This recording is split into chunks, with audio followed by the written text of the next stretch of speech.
Hola, hola a todos amigos, este es su podcast Frecuencia SB transmitido por Zambi Pro.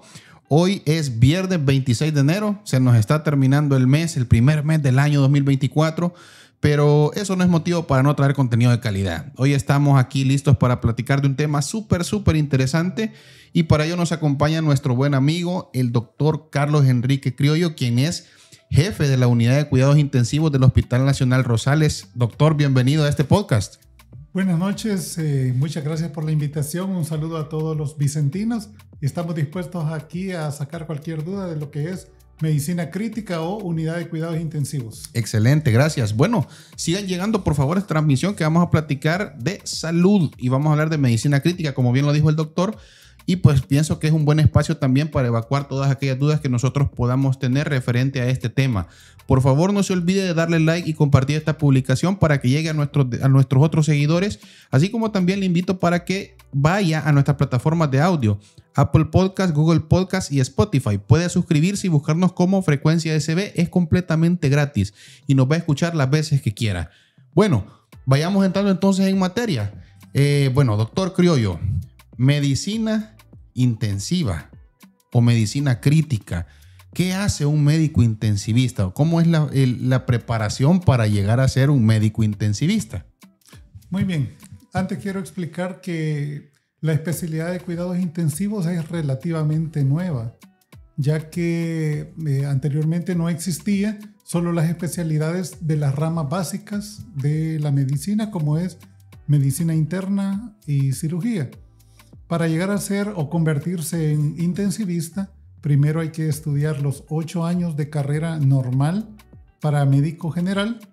Luego tienes la opción de estudiar medicina interna, que son 3 años más, o cirugía general, que igual son 3 años más. Posterior a esa especialización viene la subespecialización, que es cuidados intensivos, que dura en nuestro país 3 años. 3 años. En total estamos hablando de 14 años de formación. Si fuesen continuos. Siempre y cuando no se dejen materias y se pase limpio, se llegue. Claro. Exacto. De hecho, hoy para la pandemia, ¿verdad? Prácticamente ustedes como profesionales de la salud fueron los que estuvieron al frente batallando en primera línea, ¿verdad? Por ahí en las redes sociales inclusive se veía y decía cuánto talento, por ejemplo, y talento humano que se perdió con esto de la pandemia. Al final ustedes son los que están ahí, están enfrente, pues dirigiendo realmente las situaciones que ponen realmente en tela de juicio la vida de las personas.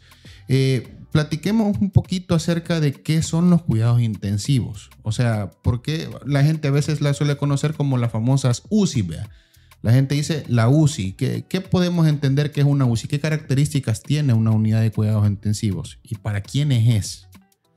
Las unidades de cuidados intensivos son áreas especializadas donde se encuentra un equipo biomédico o equipo médico altamente especializado con un personal capacitado, ya sea médicos y de enfermería con una preparación especial para atender a los pacientes que están críticamente enfermos con alguna patología o alguna enfermedad que atenta contra su vida, pero algo muy importante que tenemos que aclarar, que son pacientes que tienen capacidad de recuperación, porque hoy en día existen otras unidades para pacientes graves, pero que su posibilidad de recuperarse es muy baja o nula. Y estas se encuentran ya en otras áreas que son unidades de cuidados paliativos, que pareciera que son pacientes igualmente graves, pero tienen la diferencia de la recuperabilidad, que eso es muy importante siempre tenerlo en cuenta para ingresar a estas áreas que son muy especializadas, pero también muy costosas para cualquier sistema de salud, o en lo privado también el costo económico es muy alto. Y eso es importante mencionar. Cuando habla de cuidados paliativos, entiéndase que es cuando ya realmente el parte médico ha examinado, ha evaluado, me imagino yo, y que las posibilidades, como usted dice, ya son bien difíciles para un paciente. Pero ¿cómo se llega a tomar ese criterio? ¿Ustedes tienen algún tipo de, no sé, junta de médicos? ¿O cómo toman esas decisiones? No es tan fácil, tiene mucho que ver la experticia o la experiencia médica, de tanto ver muchos casos similares. Hay muchos scores o algunos puntajes de algunas escalas médicas donde también nos ayudan. Hay criterios cuando nosotros decimos que un órgano o un sistema ya es irrecuperable o ha entrado en un grado de irreversibilidad. Entonces nosotros podemos, ante un paciente, tener un cálculo que no es exacto, por cierto, eso es importante también. No es completamente exacto, pero es un parámetro para poder predecir el pronóstico, si el pronóstico hacia la vida es bueno o es malo o es reservado. Y justamente eso me viene a la mente. Hablar de pronóstico reservado es bien común en la Vox Populi. De repente sabemos que tal vez hay algún amigo y que está mal o algún conocido. La gente dice, no, es de pronóstico. Técnicamente, ¿qué es el pronóstico reservado? Lo que sucede es que el pronóstico reservado es cuando un paciente está en un estado crítico, pero que es muy dudosa su recuperabilidad. Y lo digo dudoso porque hay muchos pacientes que tienen otras patologías de base y llegan con una enfermedad nueva, pero, por ejemplo, tienen de base una insuficiencia renal crónica, una diabetes mellitus descompensada, un problema cardíaco, y de repente tiene un accidente de tránsito, un trauma, y esto lo pone en alto riesgo. Entonces, desde el momento que está en cuidados intensivos, la gran mayoría o casi más del 90% son pronósticos reservados, a pesar que tenga una buena recuperabilidad.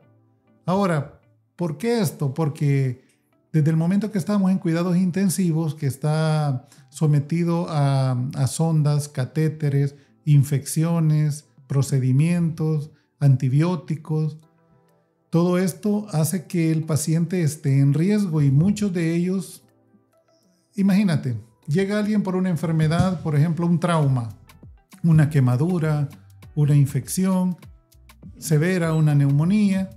Eso no evita que el paciente tenga riesgo de padecer otra enfermedad, por ejemplo, un derrame cerebral o un infarto agudo al miocardio, aún estando ingresado por otra patología. Por eso es muy complejo de un paciente crítico decirle o hablar de un muy buen pronóstico y mencionar, este paciente ya se recuperó, ya se salvó, ya la hicimos, vámonos a celebrar. No, no es cierto. Muchos de esos pacientes, aún antes de salir, todavía pueden complicarse con otra patología. Últimamente, doctor, en las redes sociales, yo he visto unos videos, no sé si en TikTok o en YouTube, que hablan acerca de una aparente recuperación terminal de un enfermo. En los videos de redes sociales se ve que dice, se mejora pero para volver a empeorar. ¿Eso es un mito o es una realidad? Que de repente la mejoría para después recaer y pues terminar en lo peor. Sí, no, es una realidad. Muchos de los pacientes tienen una mejoría premortem o antes de morir. Y esto tiene su explicación médica, y es porque cuando se están agotando todas las reservas del organismo por la enfermedad grave, se está agotando la parte pulmonar, cardíaca, renal, cerebral. Al final, el mismo organismo emplea algunos mecanismos de supervivencia, que es las glándulas que tenemos sobre los riñones, que se llaman glándulas suprarrenales, producen como por última vez adrenalina, noradrenalina, y eso hace como un último oportunidad al organismo de mejorar. Sin embargo, si todos los demás órganos están fallando, eso nada más es una falsa esperanza que vemos que mejora, pero estamos viendo que al final terminan cayendo los demás órganos. Es como un último sprint de vida, podríamos decir. Wow, o sea, así es. Bueno, yo pensaba que era un mito, pero hay una explicación clínica para eso.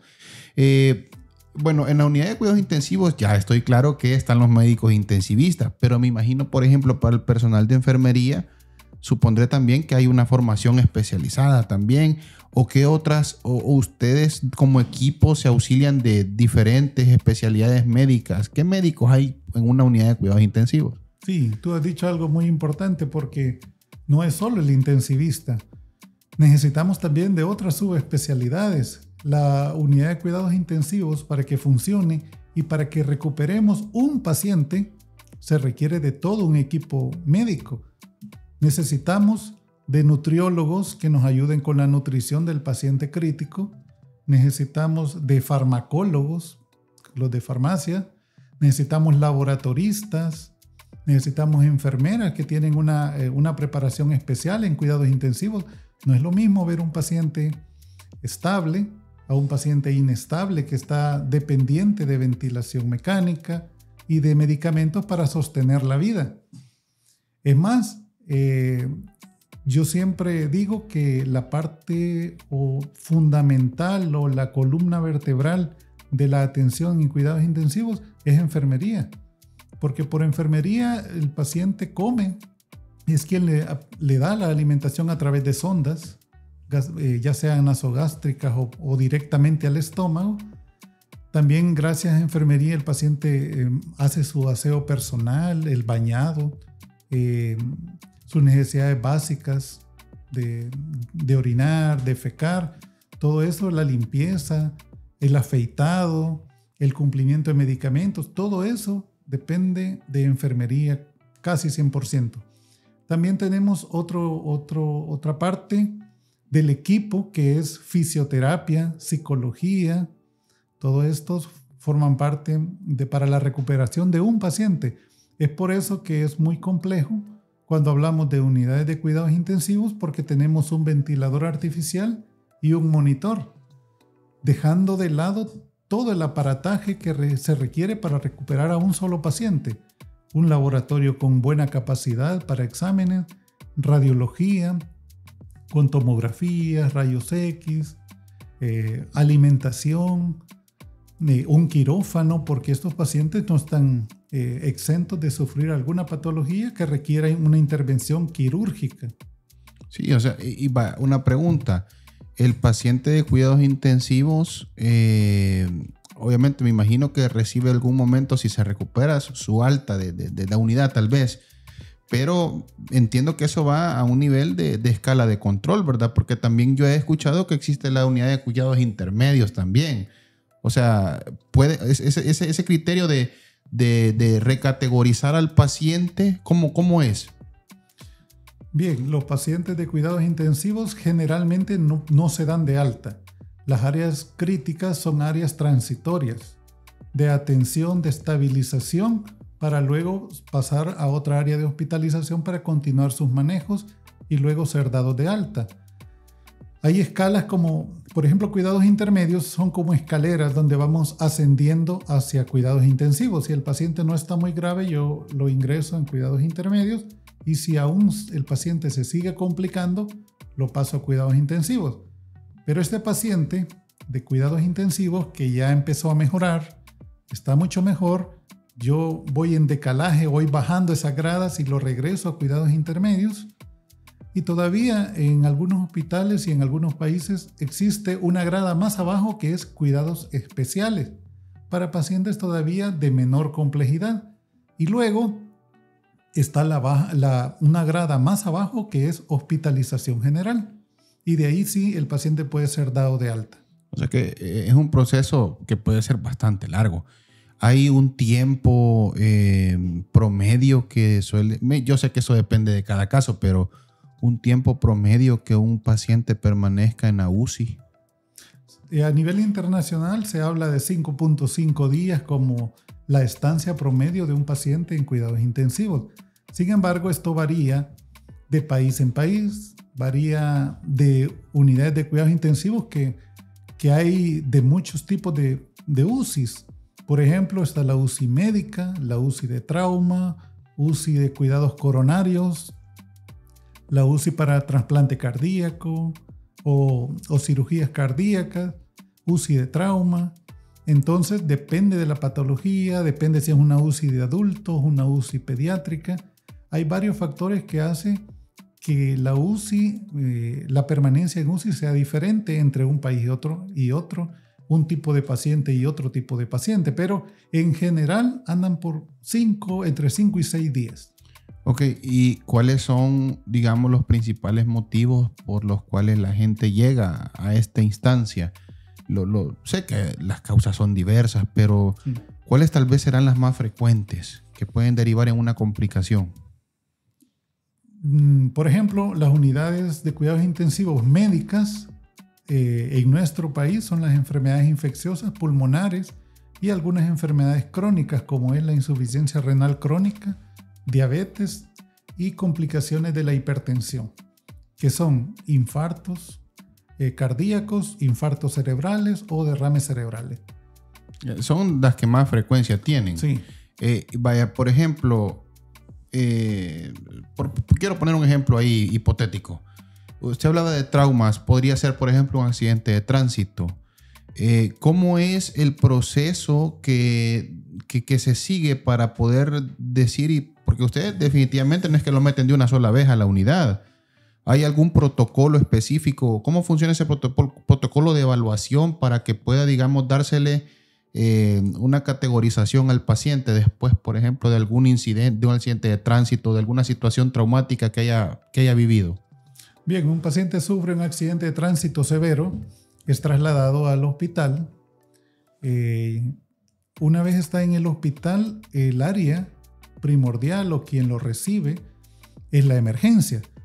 Existe un área ahí que se llama máxima urgencia o máxima emergencia, eso depende de cada país. Y esta área se encarga de la estabilización del paciente y mejorarle algunas condiciones. Por ejemplo, un paciente con accidente de tránsito de motos, que es muy frecuente los accidentes en moto en nuestro país, tienen que estabilizarlo, le colocan un cuello rígido, le toman radiografía para ver si no hay fracturas costales y neumotórax, que es una complicación por un trauma. La presión arterial, si llega sangrando, hay que detener el sangrado, estabilizarlo, colocarle sondas para medir exactamente la cantidad de orina. Y ya estable, nos solicitan a nosotros la interconsulta para ingresarlo a cuidados intensivos. Llegamos y nosotros valoramos la capacidad que tiene este paciente de recuperabilidad, que es lo que empezamos hablando. Si el paciente es recuperable y requiere atención intensiva, por ejemplo, ventilación artificial, o está en shock y requiere medicamentos para aumentar presión arterial, estos pacientes son candidatos de cuidados intensivos. Prácticamente, si lo queremos como resumir, son aquel tipo de pacientes que requieren ventilación mecánica artificial, está en shock y que tiene criterios de recuperabilidad. Con esos 3 criterios yo decido ingresar a ese paciente a cuidados intensivos lo más pronto posible. Ok. Bueno, gracias a los amigos que están acá conectados a esta transmisión. Gracias por estar y compartir, por favor, en sus perfiles para que los demás sepan que estamos hablando de un tema muy importante. Por aquí tenemos algunos saluditos. Bueno, Chambita Cornejo, nuestro buen amigo, dice: en mi caso tuve un derrame cerebral y me mantuve en la UCI por 48 horas, comenta el amigo, un gran invitado que tuvimos hace un par de días aquí, don Chambita. Pregunta Alex Jovel, doctor, ¿máxima urgencia es lo mismo que traumatología? No es lo mismo. Por ejemplo, hay lugares en nuestro país aún no tenemos áreas de traumatología donde existe un equipo experto en atender solo trauma. Nuestros hospitales reciben emergencias médicas y quirúrgicas casi al mismo tiempo y no existe esa diferenciación. Ahorita nosotros manejamos como máxima medicina y máxima cirugía. Todo lo que es trauma entra en máxima cirugía, aunque no hay un área específica para trauma. Lo que sí se ha aumentado actualmente, por ejemplo en el Hospital Nacional Rosales, es que existe una UCI de trauma, que esta unidad recibe solo pacientes de trauma, aunque no hay traumatólogos expertos exclusivamente en trauma. Todos nos formamos y en nuestro país el trauma ha sido el pan diario y todos tenemos experticia en manejar trauma. Sin embargo, hay una subespecialidad que es la traumatología, que es el que se encarga directamente del trauma. Ok, bueno, ya que mencionó al hospital, ¿verdad? Donde usted dirige la unidad, el staff médico del Hospital Rosales, ¿de cuántas personas se constituye la unidad que usted dirige? El equipo de trabajo. Sí, en la unidad de cuidados intensivos general, porque está dividida como general o médica. Ahí somos 8 médicos contando cuidados intermedios. Está la unidad de cuidados intensivos quirúrgica, donde hay 3 médicos, son 11. Y la unidad de cardiovascular hay 1. Y en la unidad de cuidados intensivos de trauma, que hay 2 intensivistas. Ok, la verdad que son limitados. Y el tema, por ejemplo, de los espacios, la disponibilidad, por ejemplo, de camas en el Hospital Rosales, ¿a cuánto asciende a esta fecha? Y tal vez cómo ha evolucionado a lo largo de los años. Sí, podemos hablar de un antes y un después de la pandemia. Realmente el COVID-19 nos vino a poner en evidencia que nuestro país y muchos países de la región teníamos deficiencia de camas de cuidados intensivos. Tenemos un déficit importante. Si vemos el lado positivo de la pandemia, hizo que de una forma acelerada tratáramos de reacomodar y hacer reconversiones de las áreas hospitalarias para poder atender pacientes graves. Y pasamos de tener 18 camas de cuidados intensivos, pasamos a 21, más 10, 31, más 6, 37. Solo en el Hospital Rosales. Solo en el Hospital Rosales. Entonces prácticamente duplicamos la cantidad de camas de cuidados intensivos, que por cierto en la pandemia eran más, pero cuando la pandemia empezó a disminuir la cantidad de casos graves, empezamos a reconvertirla y empezar a utilizar áreas nuevamente para pacientes no COVID.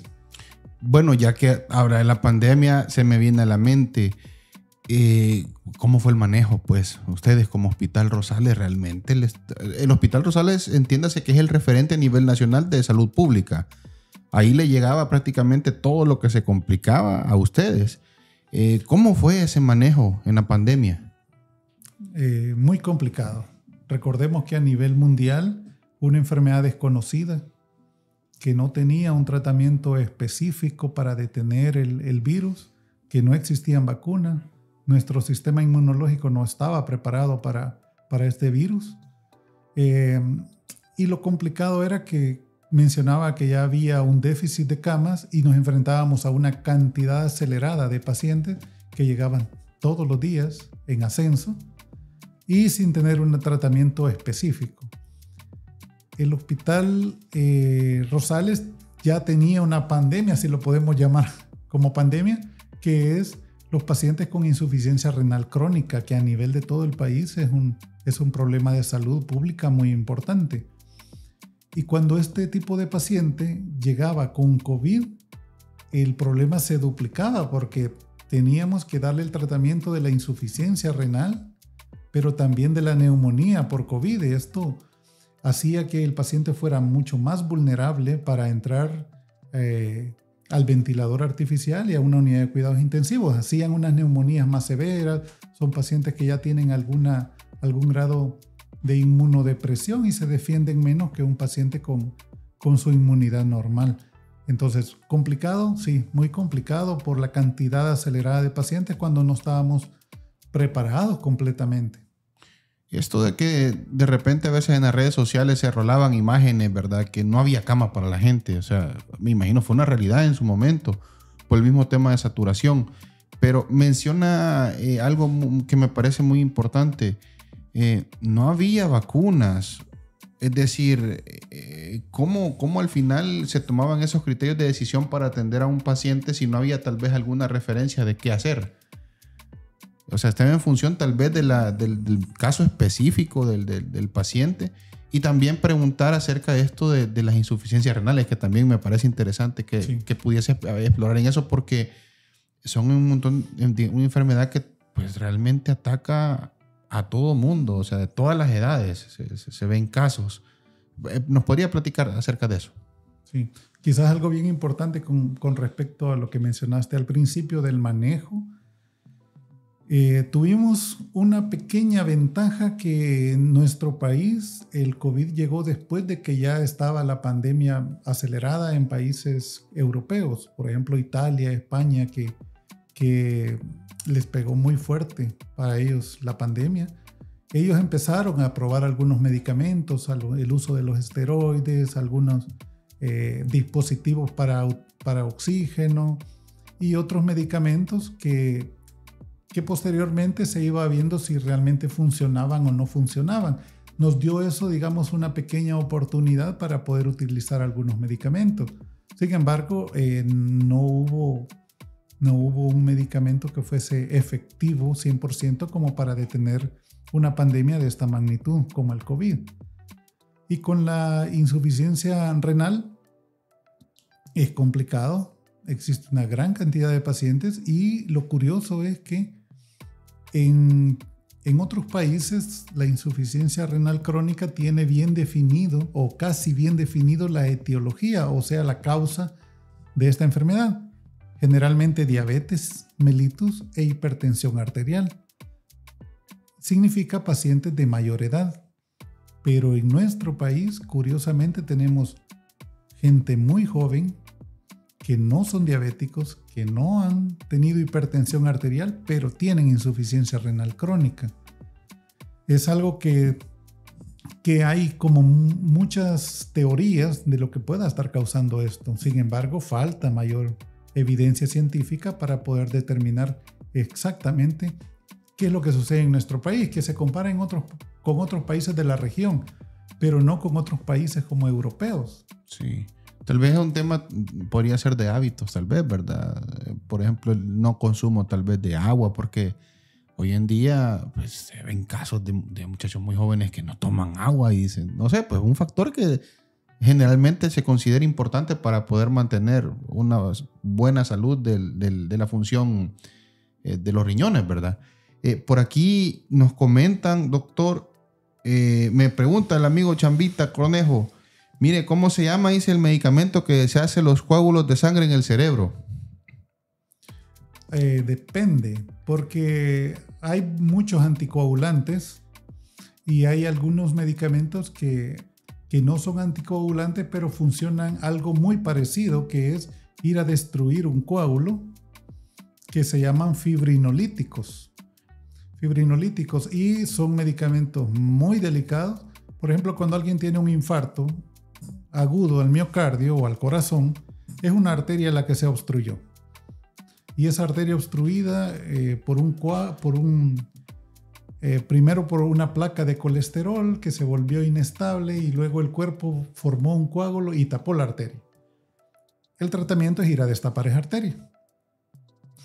Ahí ocupamos esos medicamentos que se llaman fibrinolíticos, que generalmente es alteplasa, y existe uno que se llama streptokinasa, pero estos son de uso muy delicado para estos casos que son muy graves.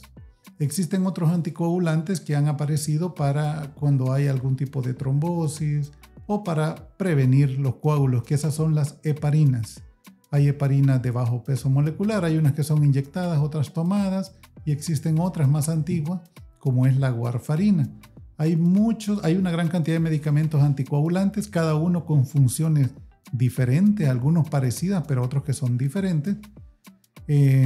Para ver si tal vez con esto respondo la pregunta del amigo. Ok, gracias. Se me ocurre a mí esta pregunta, ya que hablo de los coágulos. Mucho se ha visto también información. Vamos a eso también. Las redes sociales también a veces desinforman. Pero, por ejemplo, yo leí en redes sociales que de repente decían, si te pones las vacunas, estás generando coágulos y estás generando complicaciones. ¿Eso se ha podido comprobar en el tiempo? No, la verdad que no. Lo que pasa es de que las vacunas, que fue una medida emergente, teníamos una emergencia en ese momento, no habían sido probadas con la rigurosidad del método científico cuando se aprueba un medicamento y tiene que tener estudios post-comercialización, por ejemplo. Primero se tuvo que haber probado en animales, luego se tuvo que haber probado en personas, controlados, personas sanas, y luego el estudio, el análisis post-comercialización. Eso es a corto plazo, mediano plazo y largo plazo. Tanto que no pudimos nunca y no se sabe todavía a largo plazo si pueda todavía haber algún evento adverso, no lo conocemos con exactitud. O sea que para que un medicamento esté, digamos, aprobado con todas las de la ley, es un proceso de años. Sí, muy complejo. Y esto fue pues a la carrera. Sí. Entonces, en el futuro habría que ver. Sí. Pregunta Chelita Carrillo, ¿han aumentado los casos de COVID? En algunos hospitales dice que ya es obligatorio el uso de mascarilla. ¿Cómo está la situación a esta fecha, doctor? No, exactamente, han aumentado. Pareciera como que hay nuevamente circulación viral. Sin embargo, a pesar que han aumentado los casos de COVID, no han aumentado los casos graves o la mortalidad en COVID. Y eso es importante. Probablemente la vacuna sí ha hecho su efecto, porque la vacuna no evita que te dé la enfermedad, pero sí evita que te dé la patología grave de la enfermedad. Ok. Bueno, volviendo entonces al tema de las unidades de cuidados intensivos, ¿cómo es el tema, por ejemplo, de los visitantes? A veces es bien restrictivo. ¿Se puede ir la gente a ver a su familiar o a su amigo? ¿Bajo qué condiciones se hacen las visitas en una unidad de este tipo? Sin duda, las unidades de cuidados intensivos se han ido humanizando cada vez más y cada vez más se da ese derecho de los familiares de poder estar cerca del paciente. Estas áreas críticas o de cuidados intensivos son áreas de acceso restringido porque tiene condiciones especiales y una de ellas es que hay pacientes con enfermedades infecciosas que pueden transmitirle al familiar o a las personas que se le acercan, o al revés, nosotros con alguna enfermedad o con bacterias de la calle podemos llegar y el paciente que está con las defensas disminuidas o con una enfermedad grave o está debilitado, nosotros podemos llevarle una enfermedad. Entonces, una de las restricciones son las infecciones. Y en segundo lugar, muchos de estos pacientes se encuentran expuestos a procedimientos invasivos que son frecuentes. Muchas veces están desnudos los pacientes porque están en algún procedimiento o simple y sencillamente por los cambios de posición que se les da o el aseo a los pacientes. Entonces, de alguna manera, siempre tratando de guardar la privacidad y el derecho de privacidad de cada paciente, es que son restringidas. Ahora, esto depende depende de las unidades de cuidados intensivos, porque hay UCIs donde le llaman boxes o son como habitaciones individuales. Esto es fabuloso y esto permite que el familiar pueda estar a la par con el paciente y salirse solo en momentos de procedimientos, de aseo. Pero en muchas unidades donde todos los pacientes están en una misma área o un mismo pabellón y no hay una separación física o individual para cada paciente, eso también limita para que no sea una entrada libre para los familiares. En los hospitales nacionales hay una visita al día del familiar. Pero algunos hospitales como el Seguro Social permiten 2 visitas al día. Y en los hospitales privados que se permiten de 9 de la mañana a 9 de la noche. Ok, o sea, básicamente es un ratito el que se les da acceso, hora limitada. Sí. Me lleva a otra pregunta. El familiar de un paciente de cuidados intensivos, estamos claros que el paciente muchas veces no está, digamos, en condiciones para poder tomar una decisión. Habla de ventilación mecánica, sí. Pues entiende que no puede tomar parte de ninguna decisión. En este caso, ¿cómo funciona el tema, por ejemplo, de autorizaciones o permisos que tiene que facilitar pues, un pariente? ¿Y cuál es el grado de compromiso que eso lleva pues, a la persona que pueda autorizar algún procedimiento? Sí, has tocado un tema muy, muy importante, lo que es el consentimiento informado.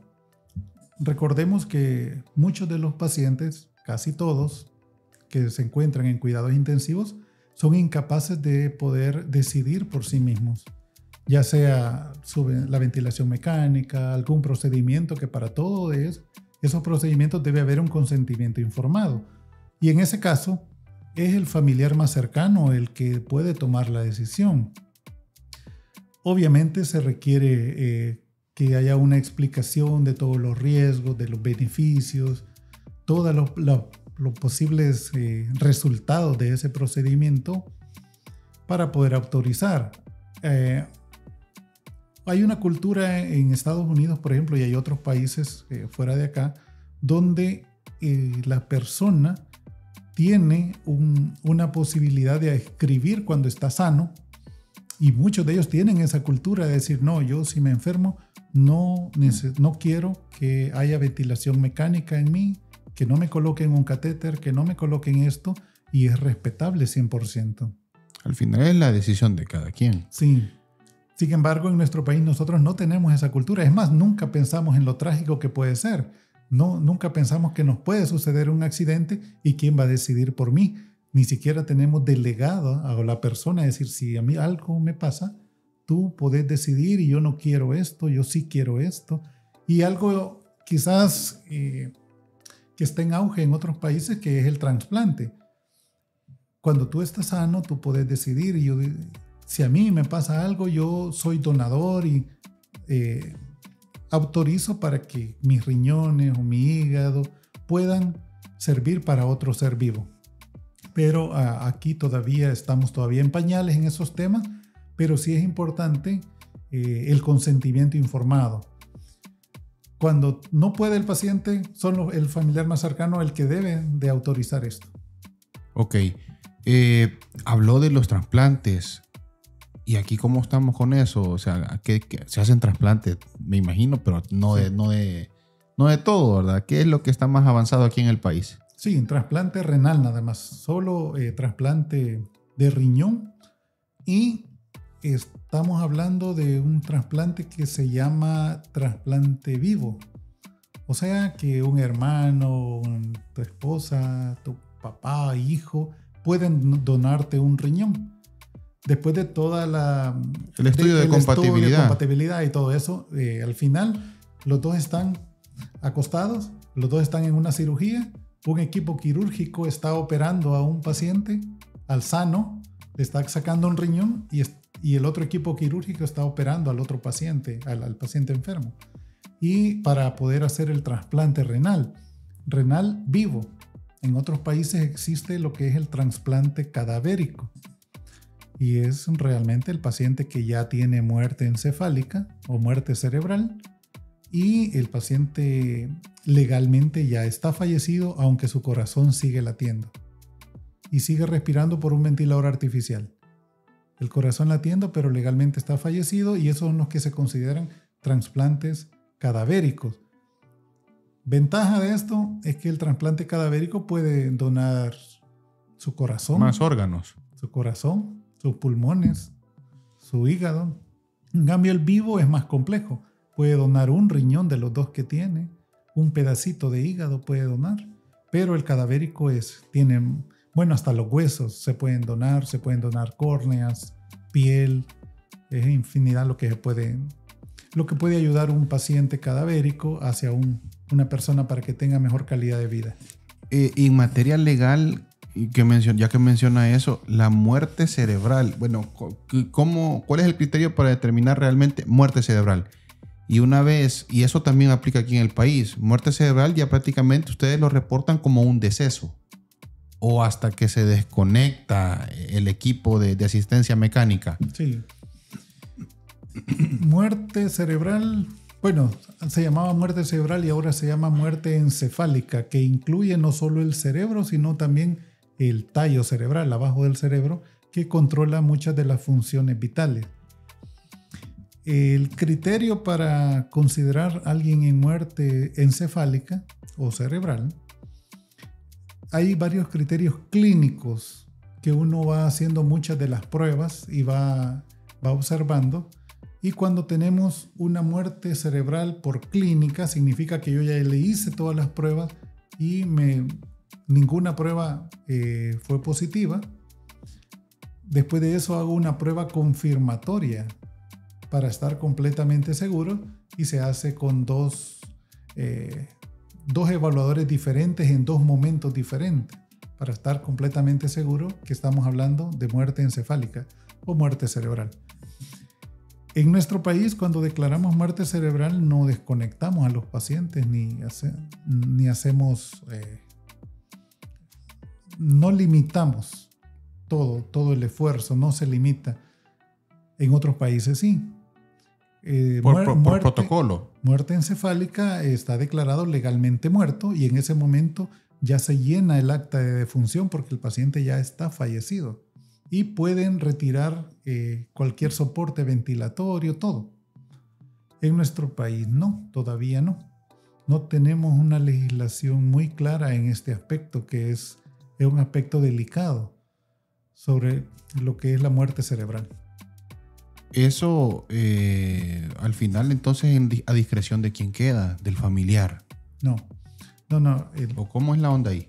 Si, por ejemplo, el paciente está en muerte cerebral, yo le hice todas las pruebas, todo está que muerte cerebral, le hago alguna prueba confirmatoria y me dice la prueba confirmatoria que está en muerte cerebral. El familiar me puede decir, mire doctor, necesito que me lo desconecte. Yo no puedo legalmente. ¿Qué es lo que sí puedo hacer? Limitar el esfuerzo terapéutico. O sea, yo limito hacia hacer más de lo que tenga que hacer por ese tipo de paciente. Por ejemplo, ya no le voy a tomar una radiografía, ya no le voy a hacer ningún tipo de procedimiento, ya no le voy a estar poniendo antibióticos. Los medicamentos para subirle la presión ya no los voy a colocar porque el paciente está prácticamente fallecido. No le puedo retirar el ventilador artificial porque el corazón aún está latiendo. Ese es el criterio. Sí. Wow, qué complicado, la verdad, para ustedes, porque es un tema que tal vez tiene vacíos de ley, sí, y que debería pues mejorarse en algún momento del tiempo. Nuestro amigo Chambita, que nos está viendo desde California, nos dice la autorización en vida, cuando usted mencionó dijo que se llama la lista de los 5 deseos, dice. Nos pregunta, me dice, ¿puede preguntarle al doctor acerca del medicamento Eliquis? ¿Eliquis así se llama? Sí, Eliquis o Eliquis. Eliquis. ¿Para qué sirve? Sí, es un anticoagulante que el nombre genérico se llama Apixaban. Es parecido a las heparinas que mencioné al inicio y este es un anticoagulante. Muchos de ellos se indican cuando el paciente tiene alto riesgo de sufrir un evento cerebrovascular o un derrame cerebral porque tenga en el corazón una arritmia que me esté produciendo coágulos. Para evitar que me esté produciendo coágulos el corazón y ese me cause un derrame cerebral, le damos el Eliquis. Apixaban o puede ser otro anticoagulante. Ok. Bueno, hablemos un poquito acerca de la capacidad instalada. Ya nos platicaba que el Rosales 37 camas de cuidados intensivos, ¿verdad? Se duplicó prácticamente. Sí. Pero, por ejemplo, ¿cómo está el tema a nivel país? Tal vez no un dato concreto de saber, pero entendería yo que hay un reparto entre el sistema público, el seguro social, el sistema privado de salud, pues, pero ¿y el interior del país? ¿O todo está centralizado en San Salvador? La mayoría de camas de cuidados intensivos están centralizadas en San Salvador, porque realmente la mayor cantidad de población se encuentra en San Salvador. Sin embargo, San Miguel tiene hospitales nacionales con unidades de cuidados intensivos, Santa Ana también. El Hospital El Salvador, el Hospital Rosales, como el sistema público, el Hospital Sacamil. Y a nivel del Seguro Social también tienen camas de cuidados intensivos en San Miguel, en San Salvador, el Hospital General, el Hospital MQ o Médico Quirúrgico. También está, quiero ver qué otro. Bueno, creo que básicamente eso, pero están centralizados la mayor cantidad de camas en San Salvador por la densidad poblacional. Claro, entonces al final es un tema de distribución geográfica, ¿va? La gente orienta, imagino que la refieren a San Miguel. Sí. Pero hay, por ejemplo, una diferencia entre, por decir algo, ¿cómo se llama el Hospital de San Miguel? San Juan de Dios. Sí. Y el Rosales, por ejemplo. ¿Cumplen con las mismas características en nivel de atención? ¿O hay diferencias? Por poner un ejemplo. No conozco exactamente todas las condiciones que tienen en el Hospital San Juan de Dios en San Miguel, pero sin embargo cuenta con intensivistas, cuenta con un área especializada, cuenta con los equipos biomédicos que son ventiladores artificiales, monitores, cuenta con enfermería capacitada para cuidados intensivos. La cantidad exacta es menor, no la conozco, pero es mucho menor que la del Hospital Rosales. Sin embargo, creo que para esa cantidad de camas, para esa población, creo que tienen una capacidad instalada adecuada. Ok. Bueno, hablemos ya para ir como aterrizando algunos mitos que hay, que se giran, comentarios a veces en torno a estas situaciones de la unidad de cuidados intensivos. Por ejemplo, mitos que uno escucha, ¿verdad? Si estás en cuidados intensivos es porque ya te están preparando para la caja, dice la gente. O de repente ahí solo a entubar te van, y entubarte implica que ya estás más de allá que de acá. ¿Cómo podríamos tal vez darle una aclaración a la gente, verdad? Porque son cosas que se escuchan, ¿verdad? Ya creo que platicaba usted al principio acerca del criterio de recuperabilidad que debe tener el paciente para poder ingresar. Pero, por ejemplo, hablemos de esto de la ventilación mecánica, cuando hablan de que a la gente la van a entubar. Y también yo he visto, no conozco cómo es el protocolo ahí, pero que después de cierta cantidad de días tienen que inclusive hacer un procedimiento de traqueotomía, ¿verdad? Para la ventilación mecánica. ¿Cómo funciona eso?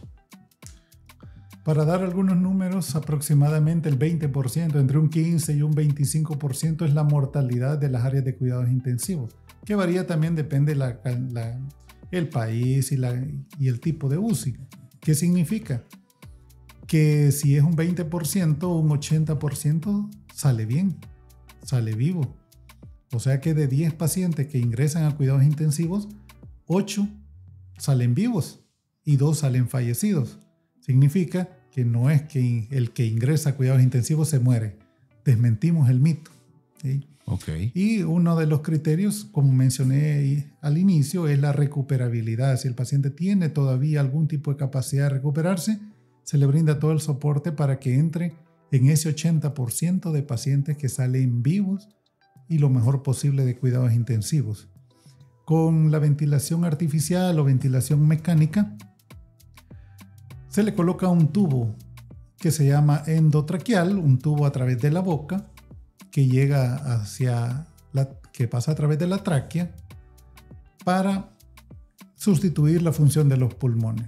Esto es una sustitución temporal para mientras yo logro recuperar los otros órganos que están fallando. Si es una neumonía, que el antibiótico haga su efecto, si es... Bueno, todo lo que se hace para recuperar a un paciente. Y entonces esto es una medida temporal. Pero ¿qué sucede cuando el paciente requiere más tiempo la ventilación mecánica? Ahora se hablan de 7 días y de 14 días. No hay un día exacto para poder decir si yo tengo a este paciente con ventilación mecánica e intubado, después de 14 días me va a dar un problema de ese tubo, tenerlo ahí adentro. Complicaciones por tener ese tubo ahí. Algunos autores dicen 14 días, otros dicen 7 y otros dicen se debe de procurar hacer una traqueostomía, que es abrir un pequeño orificio en la tráquea, para quitar ese tubo, para quitarlo de la boca y colocar la ventilación mecánica a través de la traqueostomía, para evitar esas complicaciones que genera el tubo a nivel de la tráquea. Por lo tanto, no hay un día específico, pero nosotros como norma en el hospital no queremos pasar de 7 días. Si pasa de 7 días, yo analizo el caso. Si creo que va a salir en un par de días más, le doy chance. Pero si yo veo que eso va para largo, al 7º día debemos de practicarle una traqueostomía. Ok. Otro tema que también se suele escuchar es el tema de la gente que está en coma, por ejemplo. ¿Qué es el coma? Y también se escucha de los coma inducidos. No sé, ¿cómo es la diferenciación? El inducido entiendo yo que es por parte del equipo médico, pero por ejemplo, cuando alguien queda en coma por alguna situación específica, ¿qué es el coma? Realmente la gente está, porque dicen, ya, mito, ¿verdad? Que el que está en coma prácticamente es como que está al otro lado, ¿verdad? Y que tiene que regresar, pero clínicamente, ¿cómo es la explicación de eso? El coma es el estado más bajo de alerta de un paciente. Significa que nosotros en el momento estamos despiertos, estamos alertas, podemos quedarnos dormidos en la somnolencia. Si eso sigue disminuyendo el sistema de despertar, llegamos a algo que se llama sopor. Estamos en soporoso, que es un paciente que está dormido y que le hablan y cuesta despertarlo. Lo tienen que tocar para despertarlo. Hay un nivel más profundo que es estupor, que hay que provocarle dolor para ver algún tipo de actividad. Y está el más profundo, que es el coma, que no responde a ningún estímulo. Ahora, el coma puede ser causado por varias causas, y una de ellas son los medicamentos. Por ejemplo, cuando tú te llevan al quirófano y te hacen una cirugía y entra anestesia, que le llaman anestesia profunda, inducen coma. Entonces, cuando estamos en el quirófano, en muchas de las cirugías mayores, entran en un coma inducido. Pero puede haber un coma también tóxico. Si alguien se pone a beber, por ejemplo, alcohol demasiado y se intoxica, puede llegar a entrar en un coma, dejar de respirar y entrar en coma. Puede ser también un coma por trauma. Tienes un trauma, un accidente de tránsito, vas en tu vehículo y chocan. Un golpe en la cabeza fuerte puede desconectar prácticamente el cerebro y entrar en coma. Pero eso no quita, digamos, la motricidad del cuerpo. O sea, el corazón sigue latiendo, la función respiratoria, ¿cómo queda ahí? El cuerpo no se mueve, o sea, está, digamos, como si estuviese en muerte cerebral, que hablábamos anteriormente. Uh-huh. Pero algunas pruebas todavía están intactas. Entonces, es algo como parecido a la muerte cerebral, pero no podemos declararlo muerte cerebral porque hay actividad todavía cerebral. Ok. Hablemos esto, por ejemplo, del coma inducido. ¿En qué criterios ustedes como médicos? Bueno, yo hace unos años en mi familia ocurrió un caso de ese tipo, recuerdo, el coma inducido. ¿Qué criterios se utilizan para poder dirigirse hacia esa decisión? Y posteriormente, ¿cuál es el proceso en palabras sencillas para que la gente pueda volver en sí, pues, a ser consciente nuevamente? El coma inducido lo hacemos a través de fármacos, medicamentos que deprimen el sistema nervioso central y lo lleva a un coma. ¿Por qué nosotros metemos a un paciente en coma? Bueno, en el quirófano ya lo mencioné, para una cirugía mayor con anestésicos se induce un coma. Pero en cuidados intensivos nosotros también inducimos coma. Por ejemplo, hay patologías bien específicas donde necesitamos una sedación profunda y llevarlo a un coma. Por ejemplo, cuando hay un trauma craneoencefálico y el cerebro queda muy inflamado. Mi objetivo en ese momento es que el cerebro esté en reposo completo. Y para ese reposo completo, que no sienta dolor, que no sienta absolutamente nada y que esté prácticamente cero el cerebro, tengo que inducirlo con sedante y lo indujo un coma. Otra de las condiciones para inducir un coma, por ejemplo, el tétano, que si no hemos sido vacunados contra el tétano y luego nos causamos una lesión en alguna parte de la piel con un metal y allí estaba la bacteria y se nos mete ahí en nuestro cuerpo y se paraliza todo el cuerpo. se queda paralizado, no podemos respirar, es algo sumamente grave. Para lograr ayudarle con la ventilación mecánica necesitamos inducirlo a coma. En coma y también utilizar relajantes musculares. O sea, tenemos que relajar el cuerpo y sedarlo completamente para evitar esa rigidez de todo el organismo.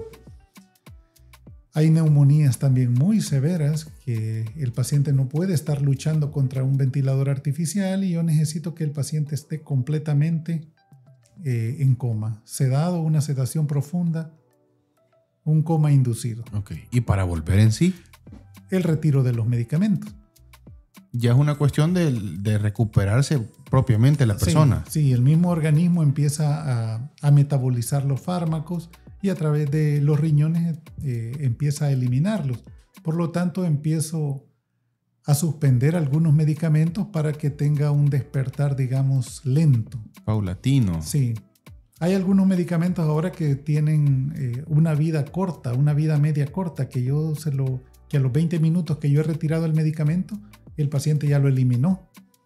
Pero hay unos que son muy lentos y si el paciente tiene algún problema en el hígado para metabolizar esos medicamentos o algún problema en los riñones para eliminar ese medicamento, puede ser que se tarde una semana todo ese proceso en que el paciente despierte después de un coma inducido. Hay unos que pueden despertar mucho más rápido. Bueno, para la pandemia se escuchaba mucho eso, ¿verdad? Que había muchos pacientes que habían sido inducidos al coma. De hecho, yo tengo un conocido que pasó justamente por esa situación.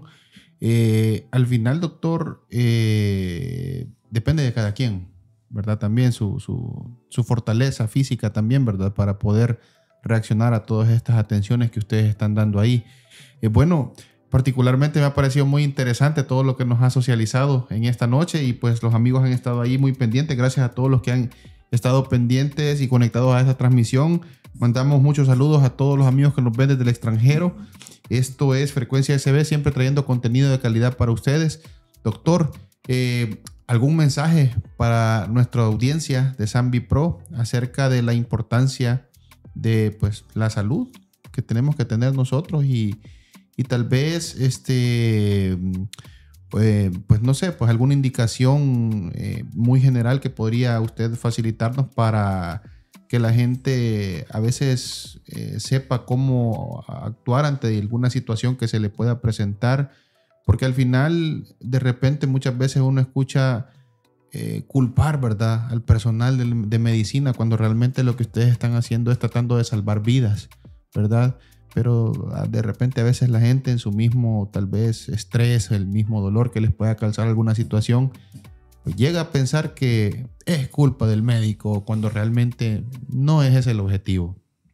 Sí, bueno, gracias. Primero la prevención.